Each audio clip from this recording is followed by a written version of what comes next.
బాబు next ఏపీలో ఏ ప్రభుత్వం వస్తే బాగుంటుంది?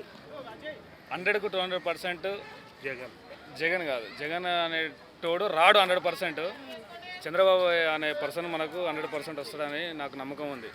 ఎందుకంటే చంద్రబాబు మనకు తెలంగాణలో కానీ ఆంధ్రాలో కానీ, తెలంగాణ ఆంధ్ర విడిపోక ముందుకు తెలంగాణలో నెంబర్ 1 పొజిషన్లో ఉన్నది ముఖ్యమంత్రి అంటే మన చంద్రబాబు నాయుడే. సో అది అర్థం చేసుకోక ఆంధ్రలో ఉన్న జనాభా అర్థం చేసుకోకుండా మన జగన్ గెలిపించారు. సో ఇప్పటికే ఆంధ్రలో ఉన్న జనాభాకు మొత్తం అందరికీ అర్థమైపోయింది. సో ఇది ఒక ఛాన్స్ ఇచ్చిర్రు, అర్థమైపోయింది. నెక్స్ట్ టైం మాత్రం 200%, 100కు 200% జగన్ రాడని చెప్పేసి నేను కోరుకుంటున్నాను. అంటే ఇప్పుడు మనకి కొన్ని మేనిఫెస్టోస్ అయితే చంద్రబాబు నాయుడు గారు చేశారు. మహిళలకు 3 గ్యాస్ సిలిండర్లు సంవత్సరానికి ఉచితంగా ఇస్తాను అని. చేయగలుగుతాడా? మేడం ఇప్పుడు జగన్కు చంద్రబాబు పోలిస్తే చంద్రబాబు కింద 0.001 జగన్ అనే పర్సన్.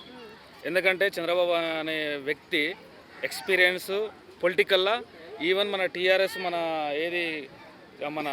కల్వకుంట్ల చంద్రశేఖర్ కూడా లేదు. ఎందుకంటే ఎక్స్పీరియన్స్ ఎక్కువ చంద్రబాబుకు. ఎక్కడ ఏం చేయాలి, ఏ పనులు చేస్తే ఎట్లా డెవలప్ అవుతారు, పేదోళ్ళు ఎట్లా డెవలప్ అవుతారు, ఉన్నోడు ఎట్లా ఉంటాడు, లేనోడు ఎట్లా ఉంటుంది అనేది చంద్రబాబు నాయుడుకు 100% తెలుసు. ఏ స్కీమ్ ఎలా చేస్తే బాగుంటుంది అనేది చెప్పి కూడా ఆయన ఆలోచించి చేస్తాడు ఏది చేసినా. సో ఆయన ఒక పథకం పెట్టినట్టు దానికి 200% సక్సెస్ అవుతుందని చెప్పేసి నేను అనుకుంటున్నా. సో ఆంధ్ర ప్రజలు కోరుకునేది అదే, తెలంగాణ నుంచి కూడా నేను కోరుకునేది అదే. సో ఇప్పుడు ఇలా జగన్ ఫస్ట్ టైం గెలిచిండు. నేను ఇది ఇస్తా అది ఇస్తా అని చెప్పేసి పథకాలు పెట్టినా కూడా సక్సెస్ కావాలి. సక్సెస్ కావాలంటే దానికి ఎక్స్పీరియన్స్ కావాలి, దమ్ము కావాలి. ఆ దమ్ము అనేది లేదు, అది నేను కోరుకుంటున్నా.